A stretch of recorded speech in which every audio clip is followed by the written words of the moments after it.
യമനിലെ ജയിലിൽ കഴിയുന്ന നിമിഷപ്രിയയുടെ വധശിക്ഷ നടപ്പിലാക്കുമെന്ന വിവരങ്ങൾ. വധശിക്ഷ നടപ്പിലാക്കാനുള്ള സന്ദേശം ജയിൽ അധികൃതർക്ക് ലഭിച്ചു എന്ന നിമിഷപ്രിയയുടെ സന്ദേശം save Nimishapriya action council convener Jayan എടപ്പാളിന് ലഭിച്ചു. വധശിക്ഷ നടപ്പാക്കാൻ തീരുമാനിച്ചെന്നും ഉത്തരവ് ജയിലിൽ ലഭിച്ചു എന്നുമാണ് സന്ദേശം. ജയിലിലേക്കൊരു അഭിഭാഷകയുടെ ഫോൺ വിളി എത്തി എന്നാണ് നിമിഷപ്രിയ സന്ദേശത്തിൽ പറയുന്നത്. ഇത് സംബന്ധിച്ച് കേന്ദ്ര വിദേശകാര്യ മന്ത്രാലയത്തിന്റെയോ ഇന്ത്യൻ എംബസി അധികൃതരുടെയോ ഔദ്യോഗിക പ്രതികരണങ്ങളൊന്നും വന്നിട്ടില്ല. യമനി പൗരനായ അബ്ദു മഹ്ദിയെ 2017 ജൂലൈയിൽ നിമിഷപ്രിയയും കൂട്ടുകാരും ചേർന്ന് കൊലപ്പെടുത്തി. മൃതദേഹം വീടിന് മുകളിലെ ജലസംഭരണിയിൽ ഒളിപ്പിച്ചു എന്ന കേസിലാണ് വധശിക്ഷ നേരിടുന്നത്. നിമിഷപ്രിയയുടെ വധശിക്ഷ യമനിലെ അപ്പീൽ കോടതിയും സുപ്രീം കോടതിയും ശരിവച്ചിരുന്നു. സനയിലെ ജയിലിലാണ് നിമിഷപ്രിയ ഉള്ളത്. ജയിൽ ഹൂതി നിയന്ത്രണത്തിലാണ്. യമൻ പൗരനായ തലാൽ അബ്ദുൽ മഹ്ദിയുടെ മാനസിക ശാരീരിക പീഡനത്തിൽ നിന്ന് രക്ഷപ്പെടാനായി മഹ്ദിയെ കൊലപ്പെടുത്തി എന്നതാണ് നിമിഷപ്രിയക്കെതിരെയുള്ള കേസ്. 2018 യമനിലെ വിചാരണ കോടതിയാണ് നിമിഷയെ വധശിക്ഷയ്ക്ക് വിധിച്ചത്. നിമിഷപ്രിയയും യമനും വീണ്ടും വാർത്തകളിൽ നിറയുമ്പോൾ ശിക്ഷാവിധി നടപ്പിലാക്കുന്ന രീതിയും ചർച്ച ചെയ്യപ്പെടുന്നു. ലോകത്ത് കൂടുതൽ വധശിക്ഷ നടപ്പാക്കുന്ന രാജ്യം എന്ന കുപ്രസിദ്ധിക്ക് ഉടമയാണ് യമൻ എന്ന രാജ്യം. വധശിക്ഷ ഇവിടെ നിയമപരവുമാണ്. പൊതുസ്ഥലങ്ങളിൽ ഉൾപ്പെടെ വധശിക്ഷ നടപ്പാക്കാറുണ്ട്. കൊടും ക്രൂരമായ കല്ലെറിഞ്ഞ് കൊല്ലൽ പോലുള്ള വധശിക്ഷ നടപ്പാക്കാനും യമനിൽ നിയമം അനുവദിക്കുന്നുണ്ടത്രേ. എന്നാൽ അത്തരമൊരു ശിക്ഷ അടുത്ത കാലത്തെങ്ങും നടത്തിയതായി റിപ്പോർട്ടുകളില്ല. ഗൾഫ് രാജ്യങ്ങൾ ഉൾപ്പെടെയുള്ള ചിലയിടങ്ങളിൽ തലവെട്ടിയും ശിക്ഷ നടപ്പാക്കാറുണ്ട്. യമനിൽ ഇപ്പോൾ നിലനിൽക്കുന്ന വധശിക്ഷാ രീതി വെടിവെച്ച് കൊല്ലുകയാണ്. ഇതിനായി പ്രത്യേക സ്ഥലങ്ങൾ തന്നെയുണ്ട്. അവിടെ വെച്ച് മാത്രമേ ശിക്ഷ നടപ്പാക്കൂ. അപൂർവമായാണ് പൊതുസ്ഥലത്ത് വെച്ച് ശിക്ഷ നടപ്പാക്കുന്നത്. വധശിക്ഷ നടപ്പാക്കുന്ന സ്ഥലത്തേക്ക് കണ്ണുകൾ മൂടിക്കെട്ടി പ്രതിയെ എത്തിക്കും.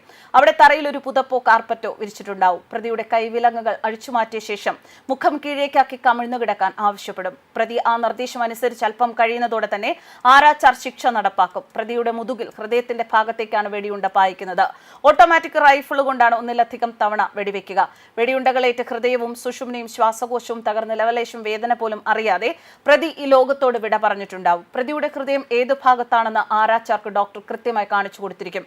അണുവിട തെറ്റാതെ അവിടെ തന്നെയായിരിക്കും ആരാച്ചാർ വെടിവെക്കുക. മരണം ഉറപ്പാക്കിയ ശേഷം ശരീരം സംസ്കാരത്തിനായി വിട്ടു നൽകും. കൊടും കുറ്റവാളികൾക്ക് വധശിക്ഷ നടപ്പാക്കുന്നതിന് മുൻപ് ചാട്ടവാറടി നൽകുന്ന പതിവുമുണ്ട്.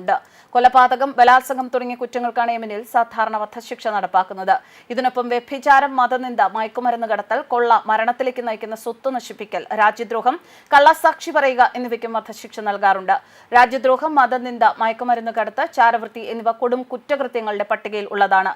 അത്തരം കേസുകളിൽ പിടിയിലാകുന്നവർക്കാണ് വധശിക്ഷയ്ക്ക് മുൻപ് ചാട്ടവാറടി നൽകുന്നത്. ഇത് പരസ്യമായിട്ടായിരിക്കും മിക്കപ്പോഴും ചെയ്യുന്നത്.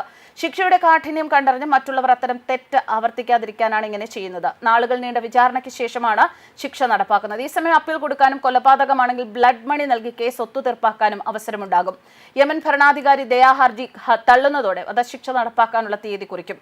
ലോകത്തിന്റെ നാനാഭാഗങ്ങളിലേക്ക് ജോലി ആവശ്യാർത്ഥം ചേക്കേറിയ 10,000-കണക്കിന് മലയാളി നഴ്സുമാരിൽ ഒരാളായിരുന്നു നിമിഷപ്രിയ. പാലക്കാട് കൊല്ലങ്കോടുകാരി. ഭർത്താവ് ടോമി തോമസിനും മകൾക്കുമൊപ്പം യമനിൽ കഴിയുകയായിരുന്നു. എന്നാൽ ടോമി മകളെയും കൂട്ടി 2014 നാട്ടിലേക്ക് മടങ്ങി. നിമിഷപ്രിയ അവിടെ തുടരുകയും യമൻ പൗരനായ തലാൽ അബ്ദു മെഹ്ദിയുമായി ചേർന്ന് ഒരു ക്ലിനിക്ക് ആരംഭിക്കുകയും ചെയ്തു. 2017 തലാൽ അബ്ദു മെഹ്ദിയെ നിമിഷപ്രിയ സുഹൃത്ത് ഹനാനൊപ്പം ചേർന്ന് അനസ്തേഷ്യ നൽകിയ ശേഷം കൊലപ്പെടുത്തിയെന്നാണ് കേസ്. തുടർന്ന് മൃതദേഹം കഷ്ണങ്ങളാക്കി വാട്ടർ ടാങ്കിൽ ഒളിപ്പിക്കുകയായിരുന്നു. ദുർഗന്ധം വമിച്ചതോടെ സമീപങ്ങളിൽ ുള്ളവർ പോലീസിനെ വിവരം അറിയിച്ചു. ഇതോടെയാണ് കൊലപാതകം പുറത്തറിയുന്നത്. ഇതിനിടെ നിമിഷപ്രിയ 200 കിലോമീറ്റർ അകലെ മറ്റൊരു ആശുപത്രിയിൽ ജോലിയിൽ പ്രവേശിച്ചിരുന്നു. തലാലിനെ കാണാനില്ലെന്ന ബന്ധുക്കളുടെ പരാതിയിൽ കേസെടുത്ത പോലീസ് മാധ്യമങ്ങളിലൂടെ നിമിഷപ്രിയയുടെ ഫോട്ടോ പുറത്തുവിട്ടു. ഇതോടെ ആശുപത്രി അധികൃതർ തിരിച്ചറിഞ്ഞ് പോലീസിനെ വിവരം അറിയിക്കുകയായിരുന്നു.